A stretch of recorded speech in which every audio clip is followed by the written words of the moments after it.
রিলেশনশিপের একটু প্রবলেম, অনেক সময় ডিপ্রেশন হচ্ছে, হ্যাঁ, মাসেল পেইন হতে পারে, জয়েন্ট পেইন হতে পারে। তখন আবার মানুষ চিন্তা করছে আমার কি আর্থ্রাইটিস হয়ে গেল কিনা, মানে অনেক ধরনের বিভিন্ন ধরনের সিমটম, কিন্তু সবগুলি সিমটম একার হয় না। এক একজনের দেখা যায় এক এক রকমের সিমটম হচ্ছে। মেনোপজাল যে ফেজটা, এই সময়টাতে হরমোন প্রোডাকশন ইরেগুলার হয়ে যায়, কখনো একটু বেশি করছে, কখনো কম করছে, কখনো মানে কম কম করছে, আবার একটু বেড়ে গেল। ব্লিডিংটা হচ্ছে এই মানে মেইন সিমটম, যে তখন মানুষ একটু ভয় পেয়ে যায়, বিভিন্ন ধরনের চিন্তা মাথার মধ্যে চলে আসে। আমি কি অসুস্থ হয়ে গেলাম কিনা, আমার কি কোনো ক্যান্সার হলো কিনা, হ্যাঁ, তো আমি কি মানে মেনোপজে চলে গেলাম কিনা, একটু দেরি হয়ে গেলে মনে করছে যে আমার কি মেনোপজে হয়ে গেল কিনা। পেরিমেনোপজ বলতে আমরা কি বুঝি, এবং এই পেরিমেনোপজের অ্যাভারেজ বয়স কত?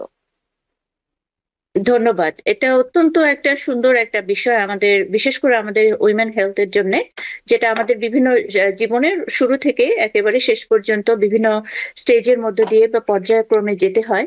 তো সেটা আমাদের জন্য অনেক সময় একটু চ্যালেঞ্জিং হয়ে দাঁড়ায়। তো সেটা বোঝার জন্য আমরা একটু মানে পিছন থেকে যদি আলোচনা করি তাহলে একটু আমরা বুঝতে সুবিধা হবে।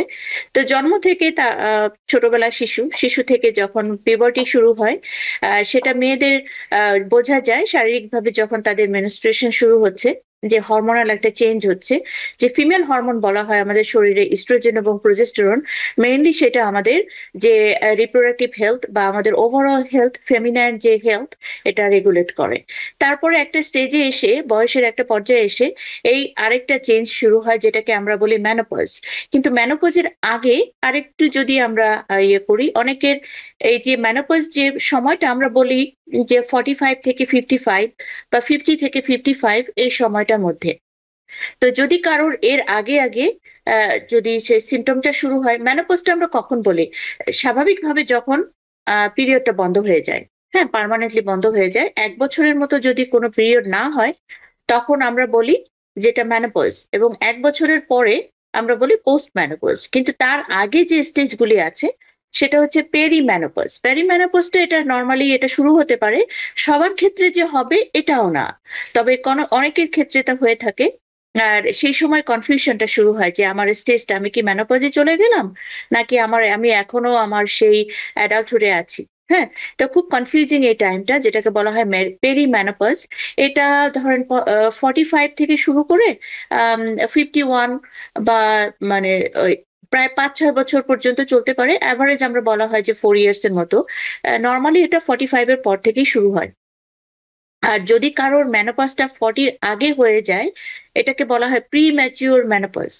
আর যদি 40 থেকে 45 এর মধ্যে হয়, এটাও অনেক সময় হতে পারে, সেটাও একটা মানে আর্লি মেনোপজ বলা হয়। হ্যাঁ, তো নর্মালি মানে যদি কোনো ইয়ে না থাকে, সেটা হচ্ছে যে আমরা বলা হয় 50 থেকে 55 এর মধ্যে এটা হয়।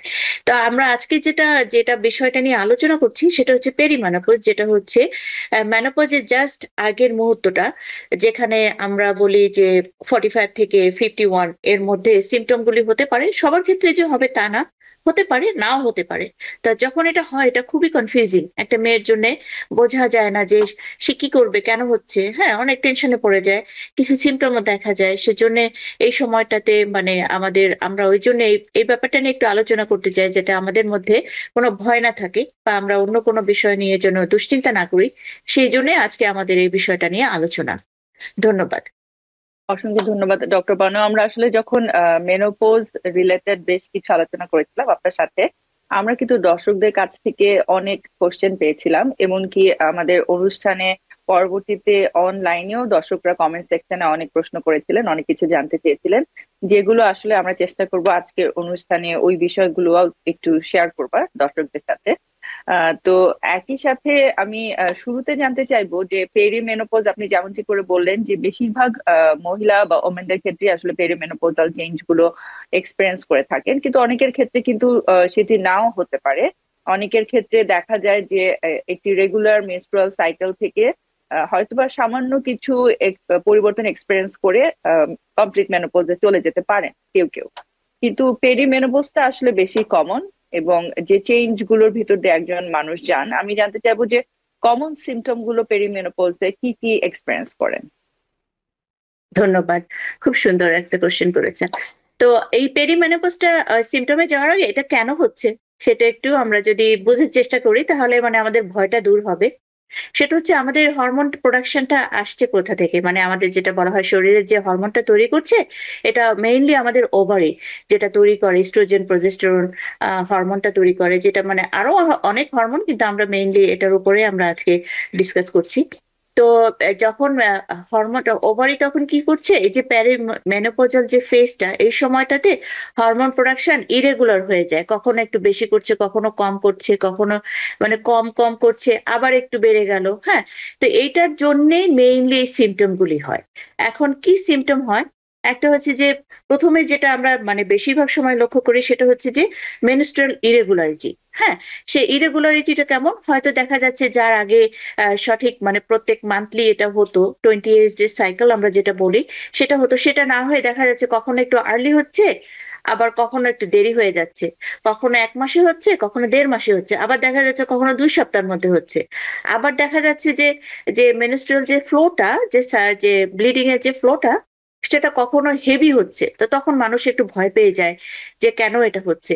আবার দেখা যাচ্ছে কখনো কম হচ্ছে। তো এটা হচ্ছে সম্পূর্ণ যে ওভারির হরমোন প্রোডাকশনের জন্য যে যে রেগুলার ওয়েতে যেভাবে প্রোডাকশন করতো এটা শেষের দিকে এসে একটু ইরেগুলার হওয়ার জন্য এর যে সিমটম গুলি হচ্ছে।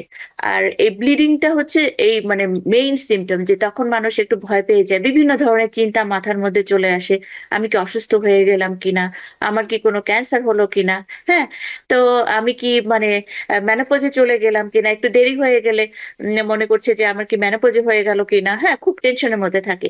এর পাশাপাশি আরেকটা কিছু সিমটমও কিন্তু এই সময় দেখা দেয়, সেটাও কিন্তু এই হরমোনের জন্য দায়ী। তো সিমটম গুলির মধ্যে হচ্ছে যেমন কমন যেটা সবাই ফেস করে একটা হচ্ছে যে মানে জেনিটাল যে এরিয়াটা ড্রাইনেসটা, ভেজাইনাল ড্রাইনেস। তারপর হচ্ছে যে একটু মেন্টাল চেঞ্জ হয়, ইরিটেবিলিটি, অ্যাংজাইটি। হ্যাঁ, তারপরে মানে খাবারের অরুচি, সবকিছুতে কেমন ব্রেনের মধ্যেও কেমন যেন মানে ভুলে ভুলে যাচ্ছি কোনো কিছু, হঠাৎ মনে করতে পারছি না। তো ওই যে মানে সবাই বলে যে ভুলো মন হয়ে গেছে, হ্যাঁ, যে সবকিছু মনে রাখতে পারছে না। তো ইরিটেবিলিটি, তারপর হট ফ্লাশ যেটা আমরা বলি ওটাও কিন্তু এই সময়ে হতে পারে। তারপরে এই যে আহ, আহ, যে রিলেশনশিপের একটু প্রবলেম, অনেক সময় ডিপ্রেশন হচ্ছে। হ্যাঁ, মাসেল পেইন হতে পারে, জয়েন্ট পেইন হতে পারে। তখন আবার মানুষ চিন্তা করছে আমার কেন, আমার কি আর্থ্রাইটিস হয়ে গেল কিনা। মানে অনেক ধরনের বিভিন্ন ধরনের সিমটম, কিন্তু সবগুলি সিমটম একার হয় না, এক একজনের দেখা যায় এক এক রকমের সিমটম হচ্ছে। হ্যাঁ, তো ডিপ্রেশনও হতে পারে, দেখা যায় সে খুব ভালো মানে খুবই একটা মানে অ্যাক্টিভ মানুষ, যেটা মানে হঠাৎ করে দেখা যাচ্ছে খুব চুপচাপ হয়ে গেছে বা কথা বলছে না, হঠাৎ কিছু বলে রেগে যাচ্ছে, বিনা কারণে রেগে যাচ্ছে একটু বেশি, তারপরে হট ফ্লাশ হওয়ার জন্য তার ঘুম, ইরিটেবিলিটির জন্য তার ঘুম হচ্ছে না। হ্যাঁ, তো এই যে এই সিমটম গুলি দেখা দিতে পারে এই সময়ে। হ্যাঁ, তো ওইসব আর সেই জন্যই মানুষ একটু এই সময় একটু ভয় থাকে যে একটা চেঞ্জ, একটা মানে বায়োলজিক্যাল একটা চেঞ্জ, তার সাথে সাথে যে শারীরিক এবং মানসিক একটা চেঞ্জ হচ্ছে, শারীরিক কিছু সিমটম হচ্ছে যেটা দিয়ে এক্সপ্লেন করা যাচ্ছে না। তো সেটা খুবই মানে উদ্বেগের একটা বিষয় হয়। তো আহ, এখানেই মানে আমাদের মানে কনফিউশনটা আসলে ডেভেলপ করে যে আমি মানে আমি আমি কোন দিকে যাচ্ছি। হ্যাঁ, অনেকে মনে করে যে আমার বোধহয় সাইকিয়াট্রিক প্রবলেম হয়ে গেল, আমি মানে ডিপ্রেশনের জন্য, তা অনেক সময় অ্যাংজাইটির জন্য, রিলেশনশিপের একটু প্রবলেম দেখা যায়। হ্যাঁ, পারিবারিক রিলেশনশিপ বা যেখানে যারা কাজ করেন ওয়ার্কিং, যারা ওয়ার্কিং উমেন আছেন, দেখা যায় সেখানে কলিগের সাথে প্রবলেম হচ্ছে, বিনা কারণে খিটখিটে মেজাজ হয়ে যাচ্ছে, খাওয়া দাওয়া ঠিক মতো করতে পারছে না। তো এই এই সিমটম গুলি আমরা কিন্তু মোটামুটি আমরা দেখতে পাই এই সময়টাকে যখন আমরা বলছি যে পেরি ম্যানোপজাল সিমটম, যেটা টোটালি মানে এখনো ম্যানোপজ হয় নাই তার আগের মুহূর্তে এই সমস্যাগুলি হচ্ছে।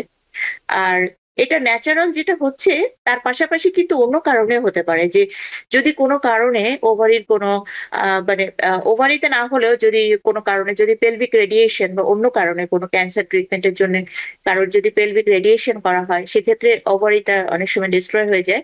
সেই জন্য আগে আগে কিন্তু এই সিমটম গুলি দেখা দিতে পারে।